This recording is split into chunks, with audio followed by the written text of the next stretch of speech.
আন্তর্জাতিক এয়ারপোর্ট হচ্ছে এমন একটি এয়ারপোর্ট যেখানে শুল্ক এবং সীমান্ত নিয়ন্ত্রণ সুবিধা রয়েছে। এছাড়াও যেখানে যাত্রীরা বিভিন্ন দেশের মধ্যে ভ্রমণ করতে পারে। আন্তর্জাতিক এয়ারপোর্টগুলো সাধারণত অভ্যন্তরীণ এয়ারপোর্টের চেয়ে বড় হয় এবং দীর্ঘ রানওয়ে থাকে, আর ভারী ভারী বিমানগুলিকে ধারণ করার সুবিধা থাকে, যা সাধারণত আন্তর্জাতিক এবং আন্তঃমহাদেশীয় ভ্রমণের জন্য ব্যবহৃত হয়।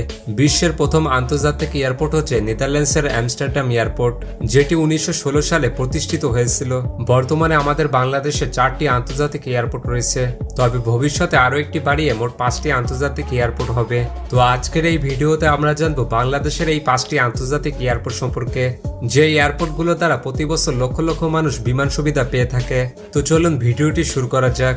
এই তালিকার 5 নম্বরে রয়েছে সৈয়দপুর এয়ারপোর্ট।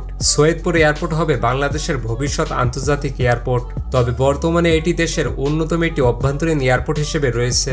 নীলফামারী জেলা সৈয়দপুর উপজেলায় গড়ে ওঠে উত্তর বাংলাদেশের অন্যতম এই এয়ারপোর্টটি। 1971 সালে পাকিস্তান সরকার এই এয়ারপোর্টটি নির্মাণ করেছিল।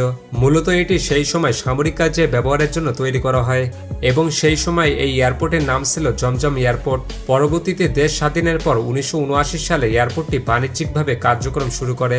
সৈয়দপুর এয়ারপোর্ট প্রায় 137 একর জায়গার উপর নির্মিত। এই এয়ারপোর্টের রানওয়ে দৈর্ঘ্য প্রায় 6000 ফুট, তবে রানওয়ের দৈর্ঘ্য 12000 ফুট পর্যন্ত সম্প্রসারিত করা হবে, যা এটিকে দেশের দীর্ঘতম রানওয়েগুলোর মধ্যে অন্যতম করে তুলবে।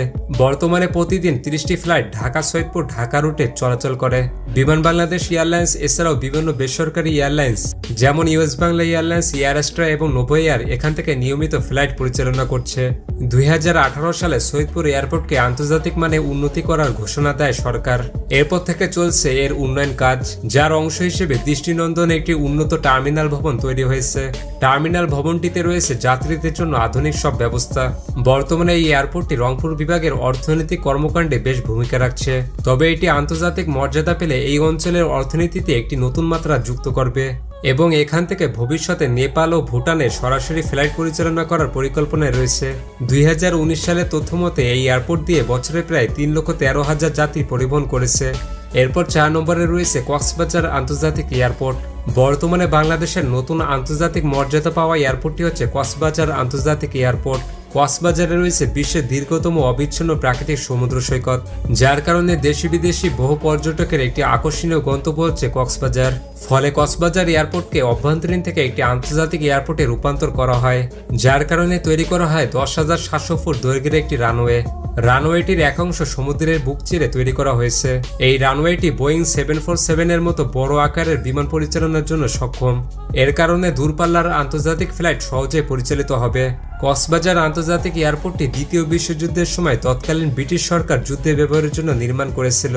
যুদ্ধ শেষ হবার পর এটির ব্যবহার বন্ধ হয় এবং বহুদিন পরিত্যক্ত অবস্থায় পড়েছিল। 1956 সালে পাকিস্তান সরকার এর সংস্কার করে এবং বাণিজ্যিক ব্যবহারের জন্য চালু করে।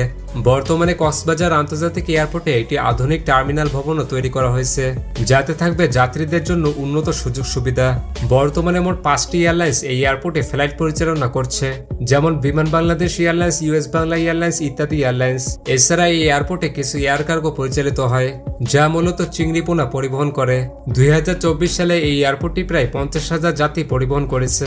এরপর 3 নম্বরে রয়েছে ওসমানী আন্তর্জাতিক এয়ারপোর্ট। বাংলাদেশের তৃতীয় আন্তর্জাতিক এয়ারপোর্ট হচ্ছে সিলেট ওসমানী আন্তর্জাতিক এয়ারপোর্ট, যেটি ঢাকা ও চট্টগ্রামের পর বাংলাদেশের তৃতীয় বৃহত্তম এয়ারপোর্ট এবং তৃতীয় ব্যস্ততম এয়ারপোর্ট। ওসমানী আন্তর্জাতিক এয়ারপোর্টটি ভারতীয় উপমহাদেশের ব্রিটিশ শাসনামলে নির্মিত হয়েছিল।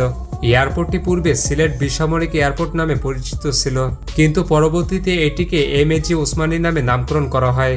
মূলত সিলেট প্রবাসী বহুল অঞ্চল এবং পর্যটকদের একটি আকর্ষণীয় স্থান হওয়ার কারণে এটিকে 2002 সালে একটি আন্তর্জাতিক এয়ারপোর্ট হিসেবে মর্যাদা দেওয়া হয়।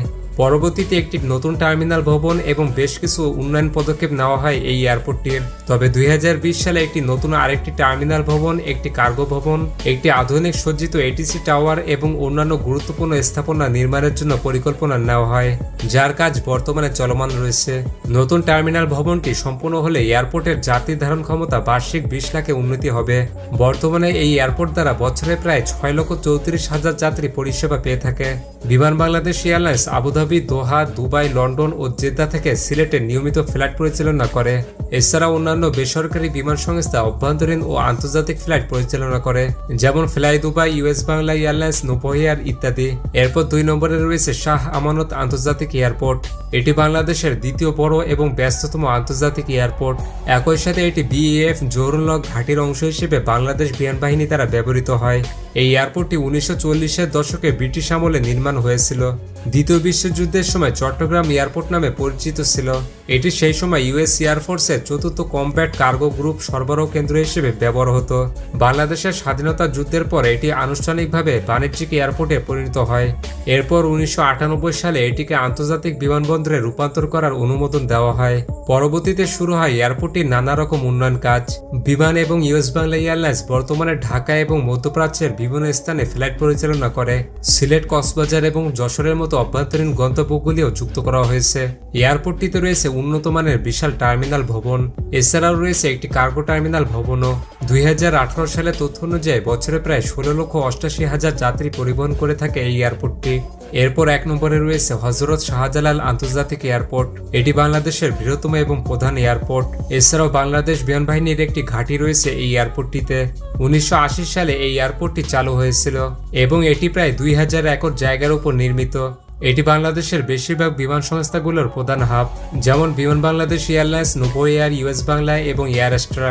এয়ারপোর্টটির বার্ষিক যাত্রী পরিবহন ক্ষমতা প্রায় 18.5 মিলিয়ন এবং গড়ে প্রতিদিন 190টি ফ্লাইট পরিচালনা করে থাকে। শাহজালাল আন্তর্জাতিক এয়ারপোর্টের বিশেষ লুক হচ্ছে এর 3য় টার্মিনাল ভবন। এই 3য় টার্মিনাল ভবনটি তৈরিতে ব্যয় হয়েছে 21,400 কোটি টাকা। টার্মিনাল ভবনটি সিঙ্গাপুরের স্থপতি রোহানি বাহারিন দ্বারা ডিজাইন করা হয়েছিল। এই টার্মিনালে একসাথে 37টি বিমান পার্ক করা যাবে। ফলে এই টার্মিনাল ভবনটি সম্পূর্ণভাবে চালু হলে শাহজালাল আন্তর্জাতিক এয়ারপোর্টে যাত্রীর সুযোগ সুবিধা আরও বৃদ্ধি পাবে এবং এর ধারণ ক্ষমতা বাড়বে। তো এই ছিল বাংলাদেশের সকল আন্তর্জাতিক এয়ারপোর্ট। এবং আপনি যদি পৃথিবীর সবথেকে ব্যস্ততম 10টি এয়ারপোর্ট সম্পর্কে জানতে চান তাহলে পাশের ভিডিওটি ক্লিক করুন।